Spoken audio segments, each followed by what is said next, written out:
Hello everyone, my name is Neha. Welcome back to my channel. So आज हम shell model देखने वाले हैं। देखो, न्यूक्लियर फिजिक्स में दो मॉडल बहुत ज़्यादा इंपॉर्टेंट होते हैं। एक तो लिक्विड ड्रॉप मॉडल इंपॉर्टेंट होता है और एक शेल मॉडल इंपॉर्टेंट होता है। लिक्विड ड्रॉप मॉडल से आपके बाइंडिंग एनर्जी से क्वेश्चंस आते हैं और यहाँ पर एक मिरर न्यूक्लियाई से भी क्वेश्चंस आते हैं। उसकी जो बाइंडिंग एनर्जी निकलती है वो यहीं से ड्राइव होती है। शेल मॉडल से क्वेश्चंस आते हैं, यहाँ से आपसे पूछते हैं स्पिन पेरिटी निकालो न्यूक्लियाई की।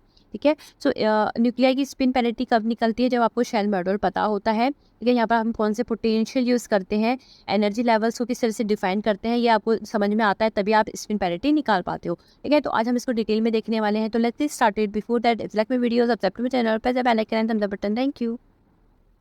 देखो, जो हमारी न्यूक्लियर फिजिक्स होती है ना, वहाँ पर हम न्यूक्लियस की बात करते हैं। न्यूक्लियस में क्या होते हैं? प्रोटॉन और न्यूट्रॉन होते हैं। तो ये जो प्रोटॉन और न्यूट्रॉन होते हैं वो भी फिल होते हैं। शेल मॉडल बोलता है कि जो प्रोटॉन और न्यूट्रॉन होते हैं वो भी फिल होते हैं। कैसे फिल होते हैं? जैसे हम एटॉमिक फिजिक्स में ऑर्बिट में, जैसे ये न्यूक्लियस हो गया, इसके अराउंड क्या होते हैं? ऑर्बिट होते हैं। तो इस ऑर्बिट में क्या होते हैं? इलेक्ट्रॉन जिस तरह से फिल होते हैं, सेम न्यूक्लियस के अंदर जो प्रोटॉन और न्यूट्रॉन होते हैं वो भी फिल होते हैं।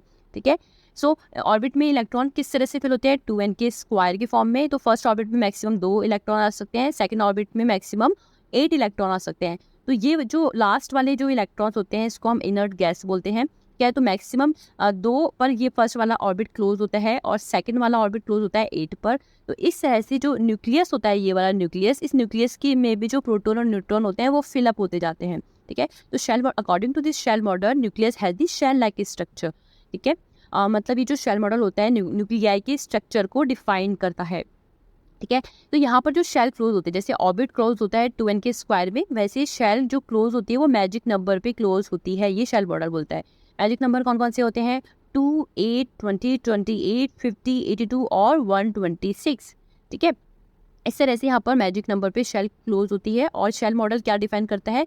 मैजिक नंबर को डिफाइन करता है, साथ में न्यूक्लियाई की जो स्ट्रक्चर होती है उसको भी डिफाइन करता है। ठीक है। तो ये जो हमारा शेल मॉडल होता है वहाँ पर हम प्रोटॉन और न्यूट्रॉन को फिल करते हैं, जबकि हमारे जो ऑर्बिट होता है उसके अंदर हम इलेक्ट्रॉन को फिल करते हैं। शेल मॉडल में क्या होता है? शेल्स होती हैं, जबकि जो एटॉमिक फिजिक्स में क्या होते हैं? यहाँ पर हमारे ऑर्बिट्स होते हैं। ठीक है। ये मैक्सिमम कहाँ तक फिल हो सकती है? ये शेल जो क्लोज होती है वो मैजिक नंबर पे क्लोज होती है, मतलब 2, 8, 20, 28, 50, 82, 126, ये मैजिक नंबर पे हमारी शेल क्लोज होती है। जबकि एटॉमिक फिजिक्स में जो ऑर्बिट्स होते हैं वो ऑर्बिट कहाँ पर मैक्सिमम कितने इलेक्ट्रॉन फिल कर सकते हैं? 2n के स्क्वायर तक फिल कर सकते हैं। ठीक है। लेकिन यहाँ पर जो प्रोटॉन न्यूट्रॉन फिल होते हैं ना, वो सेपरेटली फिल होते हैं। अकॉर्डिंग टू दिस मॉडल, जो प्रोटॉन न्यूट्रॉन को जब हम फिल करते हैं ना शेल में, वो सेपरेटली फिल करते हैं। प्रोटॉन को हम अलग से फिल करते हैं और न्यूट्रॉन को अलग से फिल करते हैं। ये हमारा शेल मॉडल बोलता है। ठीक है। प्रोटॉन न्यूट्रॉन क्या होता है? स्पिन हाफ पार्टिकल्स होते हैं। ठीक है।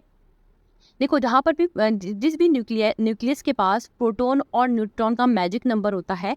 ठीक है। यदि एक न्यूक्लियस है हमारे पास, इस न्यूक्लियस के अंदर प्रोटॉन जो है वो मैजिक नंबर पर है और न्यूट्रॉन 1 है, तो ये स्टेबल होता है, लेकिन लेस स्टेबल होता है। लेकिन मान लो एक ऐसा न्यूक्लियस है जिसके पास प्रोटॉन 28 है और न्यूट्रॉन भी 28 है, दोनों प्रोटॉन न्यूट्रॉन के पास मैजिक नंबर है, तो ऐसा जो न्यूक्लियस होता है वो मोस्ट स्टेबल होता है। ठीक है। तो आपको यह ध्यान रखना है, मैजिक नंबर पे शेल क्लोज होते हैं, तो इस वजह से वहाँ पर जो न्यूक्लियस होता है वो मोस्ट स्टेबल न्यूक्लियस होता है। तो ये जो हमारा शेल मॉडल होता है, ना सिर्फ हमें शेल के बारे में बताता है कि शेल किस तरह से क्लोज होती है, मैजिक नंबर के बारे में बताता है, बल्कि ये हमें स्पिन और पैरिटी जो न्यूक्लियस की होती है उसके बारे में भी बताता है। ठीक है। तो यही बहुत ज़्यादा इंपॉर्टेंट है। नेट में आपके यहाँ से ही क्वेश्चन आते हैं, तो किस तरह से बताते हैं उसको देखते हैं। देखो, मान लो किसी न्यूक्लियस के पास प्रोटॉन न्यूट्रॉन इवन नंबर में है। ठीक है। हमने सेपरेटली फिल किया है इसको, प्रोटॉन को फिल किया हमने, क्योंकि इवन नंबर में है तो प्रोटॉन की जो स्पिन होती है कितनी होती है? स्पिन हाफ पार्टिकल्स होते हैं ना, तो एक पॉजिटिव होगा एक नेगेटिव फिल होगा। यदि इवन नंबर में है तो ये एड अप हो जाएंगे और स्पिन कितनी हो जाएगी इसकी? 0। और यदि हम न्यूट्रॉन की बात करते हैं तो न्यूट्रॉन भी सेपरेटली फिल होंगे। यदि ये भी इवन नंबर में है तो इसकी जो स्पिन होगी वो एड अप होकर 0 दे देगी। तो आपको ध्यान रखना है, यदि मान लो कोई न्यूक्लियस है जिसकी प्रोटॉन भी इवन नंबर में है और न्यूट्रॉन भी इवन नंबर में है, तो उसके लिए जो स्पिन आती है वो कितनी आती है? 0 आती है, और पैरिटी कितनी होती है? प्लस होती है। ठीक है। तो प्रोटॉन और न्यूट्रॉन की इवन होने पर स्पिन पैरिटी 0+ आती है। आपको याद रखना है, चाहे कोई सा भी हमारा न्यूक्लियाई हो। ठीक है। तो ये स्पिन पैरिटी डिफाइन कौन करता है? तो जो भी हमारे ऑड प्रोटॉन होते हैं, या फिर हम बोल सकते हैं और न्यूट्रॉन होते हैं, वो ही हमारे न्यूक्लियर के स्ट्रक्चर को, या फिर हम बोल सकते हैं हमारे स्पिन पैरिटी को डिफाइन करते हैं। कैसे? मान लो कोई न्यूक्लियाई है जिसका प्रोटॉन तो इवन है, लेकिन जो न्यूट्रॉन है वो ऑड है। ठीक है। तो जो प्रोटॉन E1 है, जैसे मान लो 6 है, तो ये 6 क्योंकि हमने सेपरेटली फिल किया है, तो ये 6 की जो स्पिन होगी वो हाफ प्लस होगी और हाफ माइनस होगी, ठीक है। तो ये एडअप होगी, कितने हो जाएंगे, 0 हो जाएगी इसकी स्पिन। तो लेकिन जो न्यूट्रॉन यदि मान लो 7 है, तो 6 तो एडअप होकर 0 हो जाएगी, लेकिन जो हाफ न्यूट्रॉन बचा है वो क्या देगा, हमें स्पिन के बारे में बताएगा, ठीक है। तो जो ऑड प्रोटॉन और न्यूट्रॉन अनपेयर्ड, यहाँ पर बोलेंगे प्रोटॉन अनपेयर्ड प्रोटॉन और न्यूट्रॉन क्या करते हैं, हमारे स्पिन पैरिटी को या न्यूक्लियर स्ट्रक्चर को बताते हैं। जैसे मान लो यदि प्रोटॉन भी ऑड है और न्यूट्रॉन भी ऑड है, तो दोनों मिलकर आप क्या करेंगे, हमें न्यूक्लियर की स्ट्रक्चर को बताएंगे, ठीक है। तो इसके जो इवन नंबर तक तो ये एडअप हो जाएगा, और जो एंड में अनपेयर्ड प्रोटॉन बचेगा वो, और इसका जो अनपेयर्ड न्यूट्रॉन बचेगा वो मिलकर क्या करेंगे, हमें स्पिन पैरिटी देंगे, ठीक है। कैसे देते हैं वो बताऊंगी, लेकिन आपको ध्यान रखना है स्पिन पैरिटी कौन देता है, ऑड नंबर में जो प्रोटॉन न्यूट्रॉन्स होते हैं या फिर अनपेयर्ड प्रोटॉन न्यूट्रॉन होते हैं, वो ही हमें स्पिन पैरिटी देते हैं, ठीक है। तो ये जो लास्ट में जो अनपेयर्ड प्रोटॉन न्यूट्रॉन बचे हैं उसको हमें एज ए सिंगल पार्टिकल बोलेंगे, और वहाँ से हम क्या करते हैं, श्रोडिंगर इक्वेशन सॉल्व करते हैं। क्यों? क्योंकि हमें न्यूक्लियर स्ट्रक्चर चाहिए। न्यूक्लियर स्ट्रक्चर का मतलब क्या, हमें शेल चाहिए। शेल होती क्या है, एक तरह से हमें एनर्जी लेवल्स चाहिए, और एनर्जी लेवल हमें कहाँ से मिलेंगे, श्रोडिंगर इक्वेशन को सॉल्व करके, ठीक है। तो इसके लिए हम श्रोडिंगर इक्वेशन सॉल्व करते हैं, और उसके लिए हमें क्या चाहिए होता है, पोटेंशियल चाहिए होता है। तो इसके लिए हम ट्रायल एक हम एग्जाम्पल के थ्रू हम क्या करते हैं, वहाँ पर हम पोटेंशियल लेते हैं और हम श्रोडिंगर इक्वेशन को सॉल्व करते हैं। वहाँ से जो एनर्जी निकलती है उसको हम क्या बोलेंगे, उस एनर्जी लेवल्स को हम बोलेंगे शेल, और वहाँ से हम न्यूक्लियर की स्ट्रक्चर को और स्पिन को डिफाइन करते हैं, ठीक है। तो श्रोडिंगर इक्वेशन को सॉल्व करने के लिए हम क्या करते हैं, hit and trial potential use करते हैं। हिट एंड ट्रायल पोटेंशियल क्यों यूज़ करते हैं, क्योंकि हमें ऐसा एनर्जी लेवल चाहिए, ऐसे एनर्जी लेवल्स चाहिए, या फिर हम बोल सकते हैं ऐसे शेल चाहिए जो कि कहाँ पर क्लोज हो, मैजिक नंबर पे क्लोज हो, ठीक है। तो एनर्जी लेवल्स कौन डिफाइन करता है, बेसिकली पोटेंशियल डिफाइन करता है। तो हमें ऐसा हिट एंड ट्रायल पोटेंशियल लेना है जो कि एनर्जी लेवल्स इस तरह से दे कि जो एनर्जी लेवल क्लोज हो, कहाँ पर हो, मैजिक नंबर पे क्लोज हो। तो कौन कौन से पोटेंशियल लेते हैं हम, एक तो युकावा पोटेंशियल लेते हैं, एक स्क्वायर वेल पोटेंशियल लेते हैं, ठीक है, और एक हम हार्मोनिक ऑसिलेटर लेते हैं। हार्मोनिक ऑसिलेटर का जो पोटेंशियल होता है वो लेते हैं। तो युकावा पोटेंशियल क्या होता है, VR होता है V0 e⁻ गामा r/r, जिसको हम क्वांटम मैकेनिक्स में पढ़ते हैं।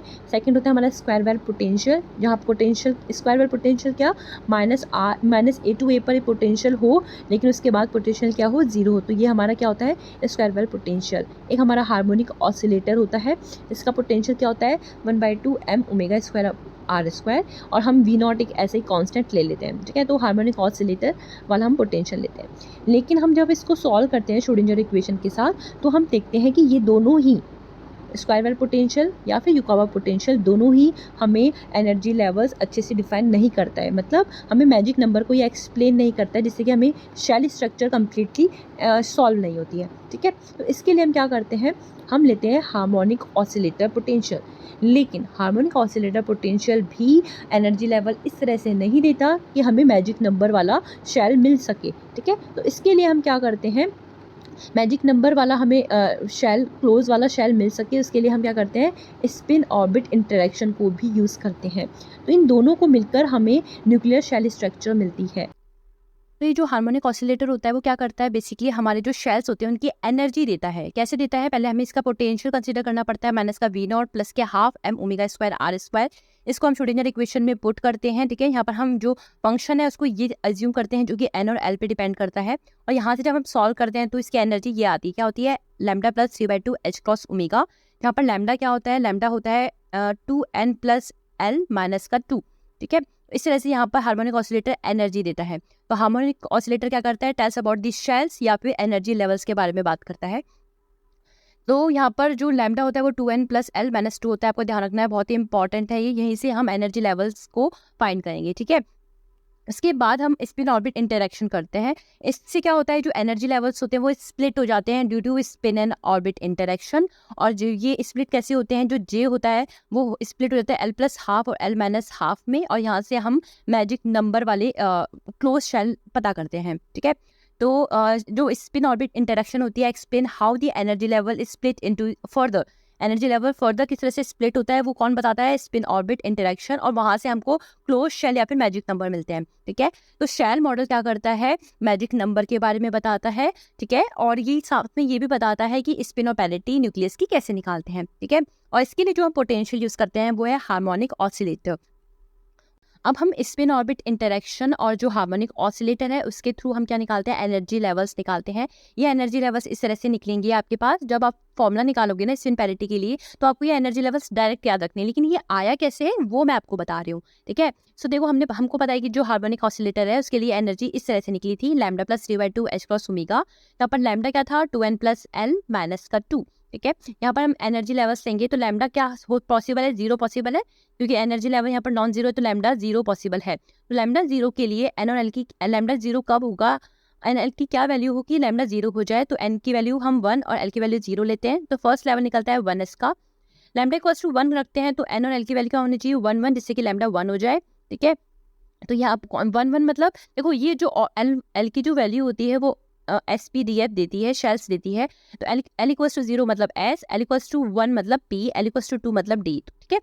तो एल इक्वल्स टू 2 कब आएगा, जब एन और एल की क्या वैल्यू है, तो दो वैल्यूज पॉसिबल है। एन यदि 1 पुट करते हैं और एल इक्वल्स टू 2 करते हैं तो यहाँ पर क्या हो जाएगा, 2 2 कैंसिल हो जाएगा 0 और यहाँ पर 2 बच जाएगा। तो लैम्डा 2 तक कब आएगा, जब एन इक्वल्स टू 1 हो और एल इक्वल्स टू 2 हो। या फिर दूसरी पॉसिबिलिटी है एन इक्वल्स टू 2 या एल इक्वल्स टू 0। जैसे हम 0 पुट करेंगे और यहाँ पर 2 करेंगे तो 2 2 जो 4 माइनस का 2 इज 2। तो एन इक्वल्स टू 2 और एल इक्वल्स टू 0 के लिए भी लैम्डा इक्वल्स टू 2 पॉसिबल है। तो कौन कौन सी लेवल्स पॉसिबल है, तो हम यहाँ पर इस लेवल के लिए दो पॉसिबिलिटी है, एक तो 1D की और 2s की। तो ये हो जाएगा 2s, ये हो जाएगा 1D, ठीक है। अब हम लैम्डा इक्वल्स टू 3 के लिए एन और एल की वैल्यू देखते हैं। तो एन की वैल्यू यदि 1 और एल की वैल्यू 3 रखते हैं, जैसे यहाँ पर 1 पुट करेंगे तो 2 माइनस 2 0 हो जाएगा और एल की वैल्यू 3 रखेंगे तो लैम्डा इक्वल्स टू 3 आ जाएगा, ठीक है। तो 1 3 मतलब 1 और 3 मतलब एफ, ठीक है। तो 1f एक पॉसिबल है हमारा केस एनर्जी लेवल का, और लैम्डा इक्वल्स टू 3 क्या हो सकता है। सो जब हम n की वैल्यू 2 और l की वैल्यू 1 रखते हैं तो n की वैल्यू 2 रखेंगे तो ये हो जाएगा 4, 4 माइनस 2 इज 2 प्लस 1 इज 3। तो लैम्डा इक्वल्स टू 3 का पॉसिबल है 2 pb, ठीक है। तो यहाँ पर ये जो चीज़ है ये इसका मतलब ये है कि n और l की इस वैल्यूज पे हमें एनर्जी लेवल सेम मिलेगा, ठीक है। सो कितना मिलेगा, हम लैम्डा इक्वल्स टू 3 यहाँ पर पुट कर देंगे तो ये कितना हो जाएगा, 3 2 जा 6, 6 प्लस 3 9, तो 9/2 h क्रॉस ओमेगा। तो एन और एल की इन वैल्यूज पे हमें सेम एनर्जी मिलेगी, ठीक है। तो इसका मतलब ये है। तो यहाँ पर अब ये हमें एनर्जी लेवल इस तरह से मिल गए। अब हम क्या करेंगे, स्पिन ऑर्बिट इंटरेक्शन के थ्रू फर्दर इसको स्प्लिट करेंगे, मैजिक नंबर लिख कर आएंगे, मतलब शेल क्लोज किस तरह से होती है वो देखेंगे, ठीक है। अब हम स्पिन ऑर्बिट इंटरेक्शन में देखते हैं। देखो जो स्पिन ऑर्बिट इंटरेक्शन होती है उसमें क्या होता है, एक तो स्पिन होती है, एक ऑर्बिट होता है और टोटल एंगुलर मोमेंटम होता है जे। तो जे क्या होता है, एल प्लस एस का सम होता है। एस क्या होता है, स्पिन होती है। तो हमें पता है जो हमारे प्रोटॉन होते हैं और न्यूट्रॉन होते हैं वो क्या होते हैं, स्पिन हाफ पार्टिकल है। तो एस हमेशा क्या होगी इनके लिए, 1/2, ठीक है। तो जे की जो वैल्यू होगी वो क्या होगी, एल प्लस माइनस 1/2। तो जे वेरी करेगा एल प्लस हाफ से लेकर एल माइनस हाफ, ठीक है। तो इसकी दो वैल्यूज पॉसिबल हैं। तो जो जे होगा वो स्प्लिट किस में होगा, एल प्लस हाफ में और एल माइनस हाफ में, ठीक है। तो हम सबसे पहले क्या करेंगे, जे निकालेंगे, ठीक है, और उसको स्प्लिट कर देंगे। यदि हमें एल के बारे में पता है, क्योंकि यहाँ से हमें एल के बारे में पता चल गया, अब हम क्या करेंगे, हमें एस के बारे में पता है तो हम क्या करेंगे, इसको L plus half L minus half L plus half L minus half में स्प्लिट कर देंगे। इसको हम क्या बोलेंगे, स्पिन ऑर्बिट इंटरेक्शन। हमने स्प्लिट तो कर दिया, लेकिन जो लेवल्स आए उसको हम किस तरह से डिफाइन करेंगे, किस तरह से डिफाइन करेंगे, उसकी स्टेट होगी इस तरह से। हम पहले उसको एन की वैल्यू रखेंगे, एल की वैल्यू रखेंगे और जे की वैल्यू उसके नीचे रखेंगे। तो जो एनर्जी लेवल की जो स्टेट आएगी, लेवल जो आएगा उसको हम इस तरह से डिफाइन करते हैं, एन एल, और नीचे की तरफ सबस्क्रिप्ट में हम जे लिखते हैं, ठीक है। और लेवल में कितने प्रोटॉन न्यूट्रॉन आ सकते हैं ये बताता है जे ही। तो जे क्या होता है, 2J + 1। तो आपको जे पता होना चाहिए क्या होता है, एल प्लस हाफ और एल माइनस हाफ। कितनी ऑक्यूपेंसी होगी इस लेवल में, 2J + 1 की ऑक्यूपेंसी होगी। इस स्टेट को हम एन एल और सबस्क्रिप्ट में जे के फॉर्म में हम लिखते हैं, ठीक है। अब हम इसको स्प्लिट करके देखते हैं क्या होता है। तो फर्स्ट हम 1s लेवल देखते हैं। तो 1s में एल कितना होता है, 0 होता है। तो जे कितना होगा, हाफ। तो जे स्प्लिट ही नहीं होगा। तो 1s लेवल कभी भी स्प्लिट नहीं होता। लेकिन जो 1s की जो हम स्टेट लिखते हैं वो कैसे लिखेंगे, पहले n लिखेंगे 1, l कितना है s, और j कितना हो जाएगा हाफ। तो j की वैल्यू कितनी होगी, हाफ होगी, ठीक है। तो ये वाला लेवल्स ऐसे ही रहेगा, लेकिन ऑक्यूपेंसी कितनी होगी वो डिफाइन करता है 2J + 1। तो यहाँ पर j कितना है, हाफ। तो ऑक्यूपेंसी कितनी होगी, 2 की, ठीक है। अब हम 1p लेवल देखते हैं। तो 1p जो लेवल है वो स्प्लिट हो जाएगा किसमें, l प्लस हाफ और l माइनस हाफ में। l कितना है यहाँ पर 1 है, तो स्प्लिट कितना होगा ये 1 ± 1/2 से, ठीक है। तो मैक्सिमम होगा 3/2 और ये हो जाएगा 1/2, ठीक है। जो यहाँ पर स्पिन ऑर्बिट इंटरेक्शन होता है ना, वहाँ पर l प्लस हाफ की वैल्यू मिनिमम होती है, क्योंकि वो ज़्यादा स्टेबल होता है और L minus half less stable होता है। तो 3/2 नीचे आएगा और 1/2 ऊपर आएगा। कैसे लिखेंगे? देखो ये वाला जो लेवल है, ये वाला लेवल हमने 2 में स्प्लिट कर दिया, 1p 3/2 में और 1p 1/2 में, ठीक है। क्योंकि J की वैल्यू हम नीचे रखते हैं तो 1p 3/2 और 1 जो 1p होगा वो 1p 3/2 में स्प्लिट हो जाएगा, तो 3/2 नीचे आएगा और 1/2 ऊपर आएगा। ऑक्यूपेंसी की बात करते हैं तो कितनी आएगी? यहाँ पर 4 आएगी, यहाँ पर 2 आएगी, ठीक है। सो इसी तरह से ये हम 1D और 2S को भी स्प्लिट करते हैं, ठीक है। तो हमें पता है जो 2S है, मतलब यहाँ पर L की वैल्यू कितनी है? 0, तो J की वैल्यू सिर्फ एक ही रहती है, तो 2S लेवल कभी भी स्प्लिट नहीं होता। तो 2S का 2S लेवल सेम ही रहेगा, ना ऊपर जाएगा ना नीचे जाएगा। लेकिन यदि 1D की हम बात करते हैं, यहाँ पर L की वैल्यू कितनी होगी? 2, तो J की वैल्यू कौन कौन सी पॉसिबल है? 2 प्लस माइनस हाफ, मतलब J की एक तो 5/2 वैल्यू पॉसिबल है और एक 3/2 पॉसिबल है।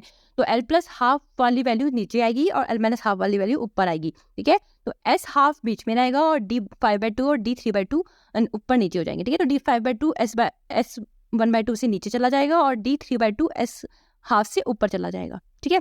ऑक्यूपेंसी की बात करते हैं तो ये 5/2 है तो यहाँ पर ऑक्यूपेंसी 6 रहेगी, ये 1/2 है तो ऑक्यूपेंसी 2 रहेगी, ये 3/2 है तो ऑक्यूपेंसी यहाँ पर कितनी रहेगी? 4 रहेगी, ठीक है। तो इस तरह से हम यहाँ पर लेवल्स को देखते हैं। तो हार्मोनिक ऑसिलेटर एनर्जी को बताता है, साथ में जो स्पिन ऑर्बिट इंटरेक्शन है वो एनर्जी लेवल्स हैं उनको और फर्दर स्प्लिट करते हैं, ठीक है। तो इस तरह से यहाँ पर हमको स्पिन और पैरिटी मिलती है, साथ में मैजिक नंबर मिलते हैं। तो ये जो 1S 1/2 लेवल है, ठीक है, ये स्प्लिट नहीं होगा। यहाँ पर ऑक्यूपेंसी कितनी होगी? 2 की होगी, तो एक मैजिक नंबर हमें मिलेगा 2 का, ठीक है।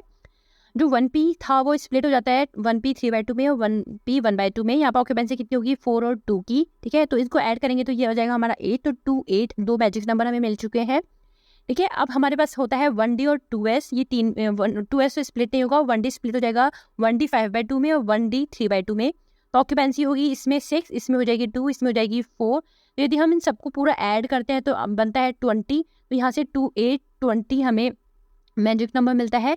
अब आता है हमारे पास 1F और 1P, तो 1F और 1P स्प्लिट हो जाएंगे, ठीक है। तो देखो 1F है तो ये कितने, इस L की वैल्यू यहाँ पर कितनी हो जाएगी? 3, तो ये स्प्लिट हो जाएगा किसमें? 7/2 में और 1/2, ठीक है, 5/2 में, ठीक है। तो 1F क्योंकि यहाँ पर जो L प्लस 1/2 है वो नीचे होता है, तो F का L प्लस 1/2 क्या होगा? 7/2, ये नीचे रहेगा। और P का L प्लस 1/2 लेवल कौन सा होगा? 3/2, तो ये दोनों नीचे रहेंगे। इनमें से भी नीचे कौन सा रहेगा? सबसे बड़ा वाला। तो 1F 7/2 पहले आएगा, फिर 1P 3/2 आएगा। उसके बाद क्या आएंगे? L माइनस हाफ के लेवल्स आएंगे। कौन कौन से होंगे?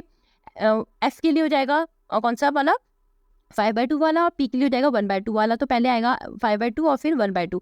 तो इस तरह से F का 1F 7/2, 1P 3/2, 1F 5/2, 1P 1/2 आएंगे। इसके लेवल्स की बात करते हैं तो ये हो जाएगा 8, ऑक्यूपेंसी हो जाएगी इसकी 8, यहाँ पर 4, यहाँ पर 6 और यहाँ पर 2। अब इनको ऐड करते हैं तो देखो ये तो 20 आ गया और यहाँ से ऐड करने पर यहाँ पर 28 आ गया, और आगे फर्दर ऐड करेंगे तो 50 आ जाएगा, ठीक है। अब आगे भी कर देख सकते हैं, लैम्डा की वैल्यू 4 पुट करेंगे तो इस तरह से लेवल्स आपके मिलते जाएंगे। तो इस तरह से यहाँ पर हमें मैजिक नंबर्स मिलते हैं। कैसे?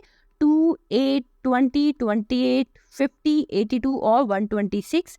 और जहाँ पर भी मैजिक नंबर होते हैं वो वाला शेल क्लोज हो जाता है, और जो भी प्रोटॉन और न्यूट्रॉन इसको ऑक्यूपाई करते हैं वो वाला न्यूक्लियाई मोस्ट स्टेबल होता है, ठीक है।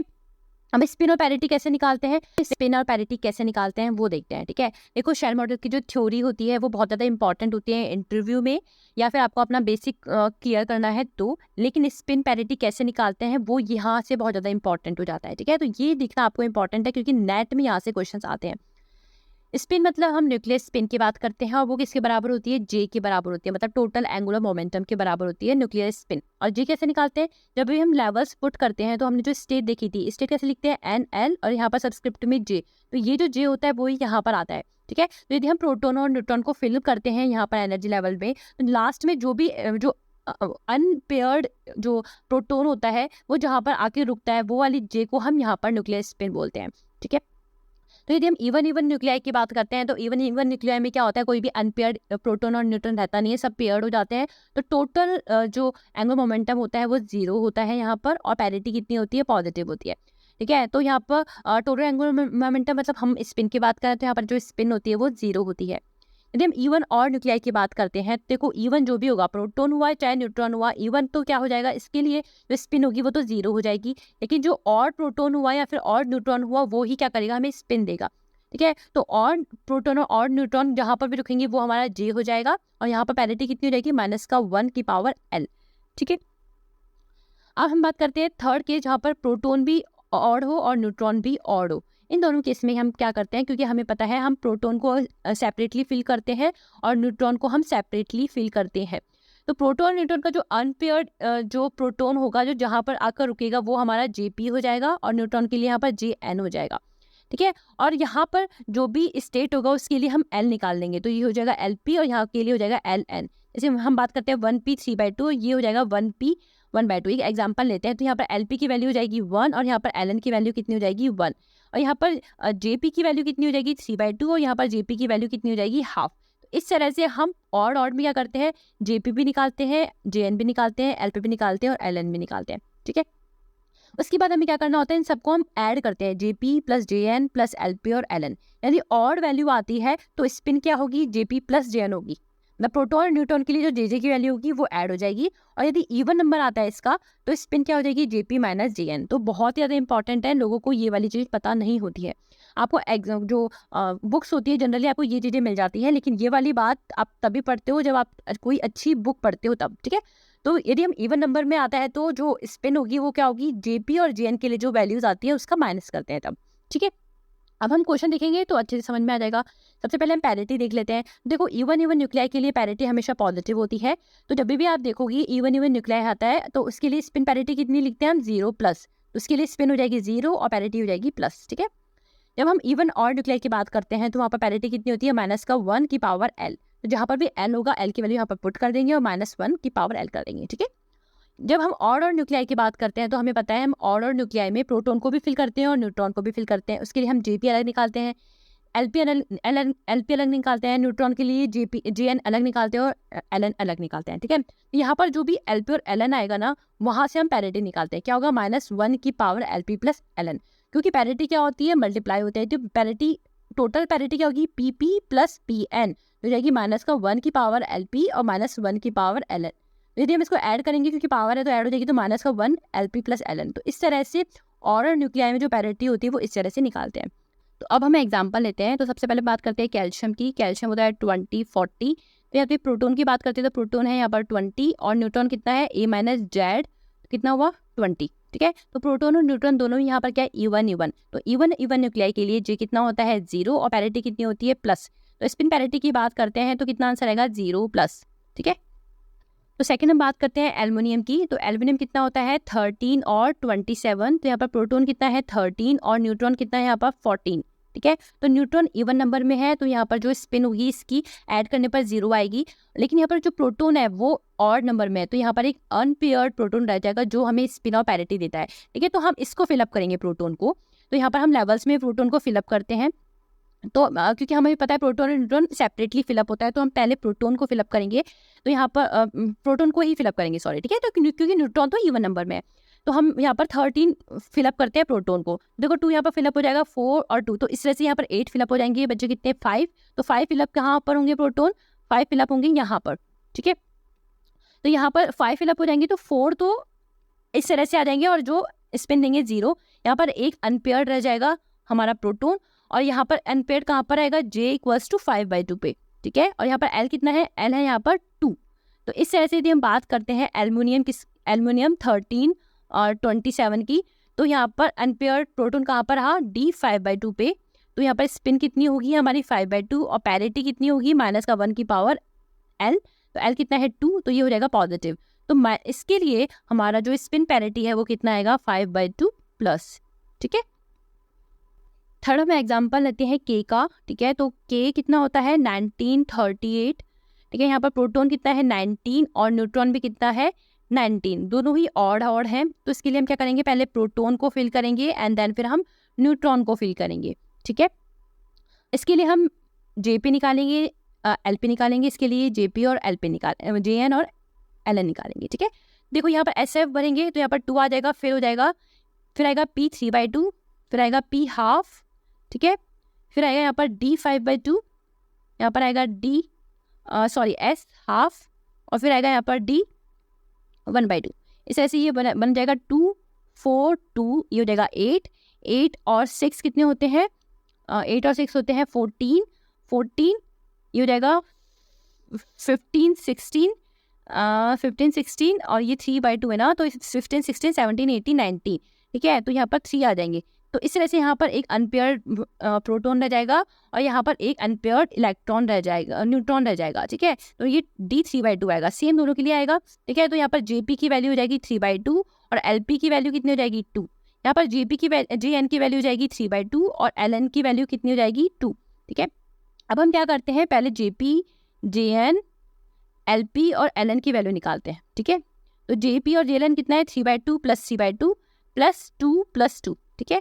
तो ये हो जाएगा 3 3 जा 6, 6/2 इज 3 + 2 + 2, तो 5 6 7। तो कितना है, ऑड नंबर, और ऑड नंबर की जो स्पिन आती है वो कितनी होती है, JP + JN।